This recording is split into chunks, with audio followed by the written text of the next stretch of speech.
It's always fun doing a video like this because I get to look back on the last year of announcements for all the games that are coming out this year and just remind myself of all the good ones that are coming out. Sometimes you'll look at a game that's announced in the middle of the year and then by the end of the year you completely forget about it because it gets lost in the rush of everything else getting announced. So this is just me condensing all that down to 5 games that I'm personally looking forward to next year.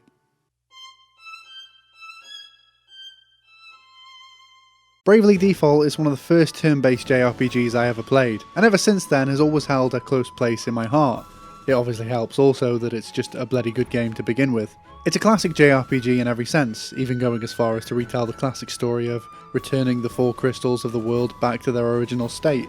Bravely Default opts to take all this and streamline it, and turning mechanics both game-wise and story-wise on their heads. The best and less spoilery example being in the combat, where you can choose to bank your action and give yourself immediate defense and letting you take 2 turns next time. This risk and reward system gives you so many more options when you come face to face with those harder enemies that may have you on the ropes later on in the game, letting you use an action to maybe heal a team member who you know will die in the next turn, a frustrating reoccurring pain in turn-based encounters.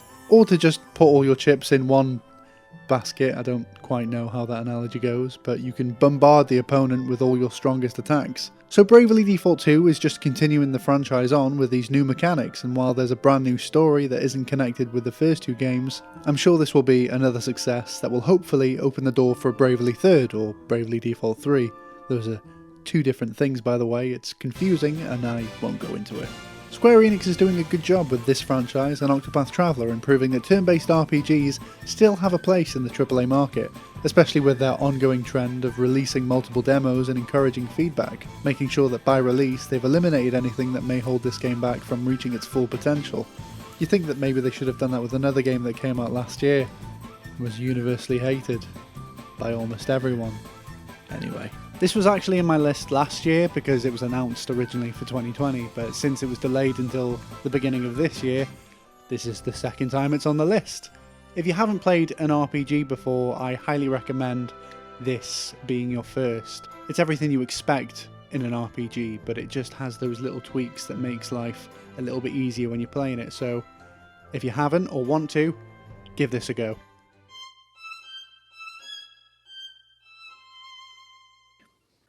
This one's a bit weird because technically speaking it's already out on PC, and I've been waiting for a console announcement which luckily happened just last month, with not just a standard port but a Final Cut Definitive Edition, with full voice acting, additional quests and more. The thing is, I actually don't know a lot about this game, only that through listening to podcasts and watching other videos on YouTube that it's one of the most well-written, immersive games to come out last year.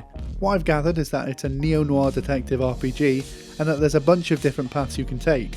You can be a gritty dick cop who doesn't play by the rules, or one that does. Presumably, anyway. Like I said, I'm really trying not to go deep on anything because I feel like this game will be best enjoyed if I go in as blind as possible. All I know is that you should probably get this game when it comes out, so sorry about the massive lack of information, but I think it will help in the end.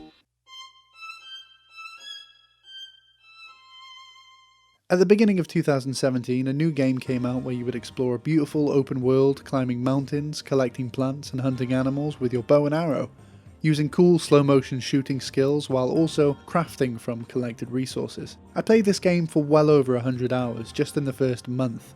That game, of course, was The Legend of Zelda Breath of the Wild. The problem was, after playing a game that arguably changed a lot of how open world games are perceived, the normal open world game formula seemed obsolete in comparison. With that in mind, the bigger problem was the game I played right after 100 hours of Breath of the Wild was Horizon Zero Dawn. And it felt like playing an Atari game in the mud. Going from silky smooth streamlined controls and the possibility of climbing anything and everything to realistic slower walk cycles, stopping and holding down a button for what felt like an eternity to loot a single downed enemy, and struggling to find the white "you can only climb these ledges."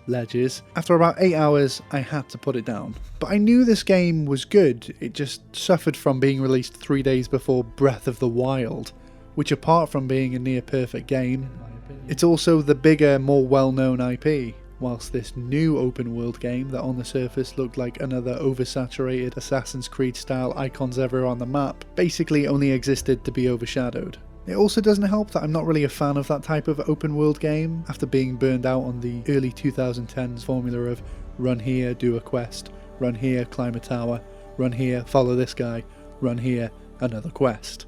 Despite what I thought was a game I could no longer play, I remember Aloy being a really engaging character, along with the story being seemingly well constructed and intriguing from what I saw in my short time with it. The voice capture and performances were all also amazing, especially Ashley Birch in the lead role. It was almost enough to make me continue, but I knew the best course of action would just be to put the game down, wait, and try again. So now after 4 years of waiting, I've just finished an 85-hour playthrough. It's very good. So it's only natural that I look forward to the sequel that was very recently announced and is coming out this year. It's especially exciting as in Horizon Zero Dawn, the mysterious Forbidden West, the title of the next game, is being mentioned quite frequently, and now for me has a lot more weight to it as I get the benefit of knowing it's all leading to its own game. I love this type of groundwork that gets laid down in story progression, as a sequel can suffer from sudden random problem that was never alluded to in the last game syndrome, and cheapens the experience for me and does a disservice to an otherwise well thought out world. So I'm definitely already looking forward to the second. Its own take on the open world genre is so much better than the others before it, and the combat, which definitely has a learning curve, becomes incredibly rewarding when you get the hang of it. So I'm definitely curious to see how they build on top of that, what new gadgets you'll be using, and on what new creatures we'll be using them on. Last year's digital events were generally underwhelming. There was only one that I can think of that hit the mark in terms of good pacing and compactness and presentation in their announcements. But if you watched all of them over the course of the Summer Games Fest, then you had the opportunity to spy out some of your own personal gems coming up. My unexpected favourite out of the whole summer was Little Devil Inside.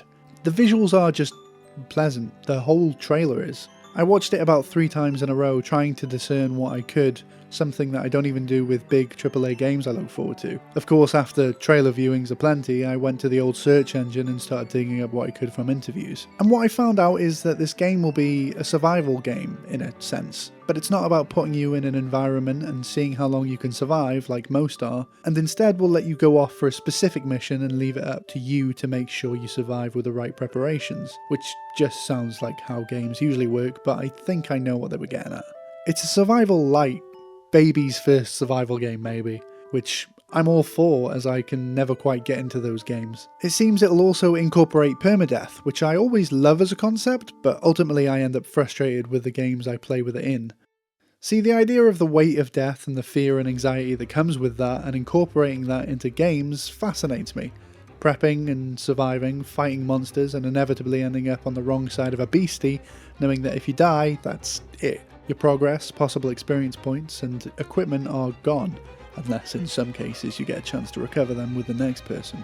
It's just that when it actually comes to it, it ends up being annoying and unnecessary. This is usually only in games that aren't roguelikes but are narrative experiences that ultimately sacrifice a full narrative for this mechanic. The narrative in question ends up becoming loose in order to fit the possibility that you might have been 67 different people over the course of the game, and ends up swapping one immersive technique for the other. The only example I can think for a full narrative game that managed to make me feel like I was in real danger and gave me a large ride on the anxiety train in every single battle was Hellblade. And the only reason they made this work was because the warning of permadeath at the beginning of the game is actually a carefully worded bluff, which means there is no permadeath. But you'll never know that unless you read up on the game, as the parameters for the amount of deaths is never given. I mean, I'm sure if you died like 30 times you'd probably come to the conclusion that it was all rubbish. But for me, after a few deaths, you bet I was on the edge of my seat for the remainder of that game. Sorry, I completely lost my thread there. We're talking about Little Devil Inside. I don't know how much of a narrative-driven game this is, but it looks to be a bit of both. Maybe it's a rogue light with some possible deeper narrative ties, and I hope they're able to string them together effectively. It just looks like there's so much to do. I want to know what this weird little town has to do with everything. Who's this mysterious old guy? Who am I to him? The combat looks really fun for what it is and seems to have a variety of different scenarios to play with. For a game like this, you'd expect just some simple hacking and a roll, which you do get, but you get some cool kill animations and a gun, as well as some other gadgets, possibly. The enemies look well designed, especially with the aesthetic making it look like it's almost crafted out of Play-Doh. The Cheshire Cat from Alice in Wonderland, creepy hunter things, and an obligatory dragon. It just comes across as a cool steampunky indie version of something like, funnily enough, Horizon Zero Dawn. If nothing else, it looks to be a really fun game with some interesting, varying ideas.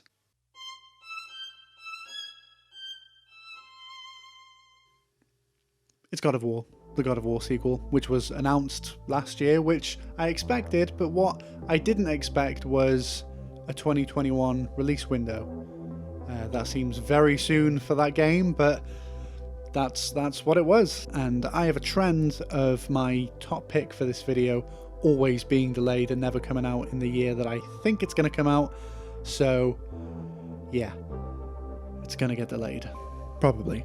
I don't know. The director of the series seems pretty confident that we'll see it this year, and if you've played God of War, it's not a crazy conclusion to come to. It's one of the tightest games I've ever played. Everything is so deliberate and purposeful. I mentioned before that I love when things are written with the bigger story in mind. If a movie, TV show or game can allude to possible sequels and storylines in subtle ways that don't overtake the main story, but are still prominent enough to have me excited for the future, then you're doing good work and I will follow you. This game does that in spades, to such a degree of quality that there are piles upon piles of videos speculating on the next 9 games of this franchise, which is why I think there's a possibility that a sequel that is just as good and just as big as the original may be possible only 3 years after the original's release. And that's because I think the game's entire narrative has already been planned. In fact, there are podcasts and interviews with Cory Barlog, the game's director, where he says that the original script for this game was so big that when he was reading it, he realised he was reading the second game, so they had to cut it back. God of War is one of my favourite games of all time.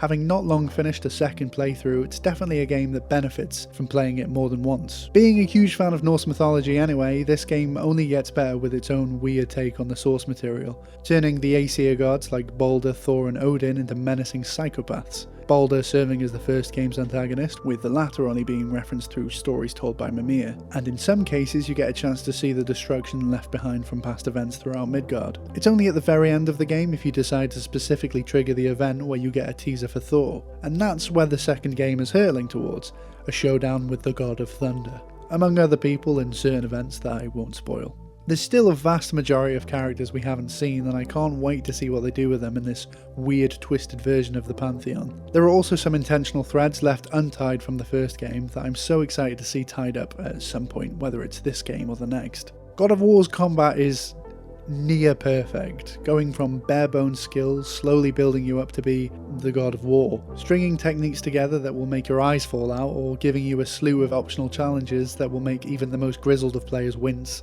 This is by far the most exciting prospect of this year, to be able to visit the rest of the unvisited realms and wage war on the puny gods that dare look in and around my direction.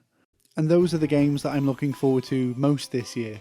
The only thing I could ever hope for is that they just come out, because these videos tend to be obsolete in the first month because they all end up getting delayed till next year. So that'd be nice. Let me know what your picks are and if you agree with my list. All we can hope for is that good games come out this year. Thanks for watching.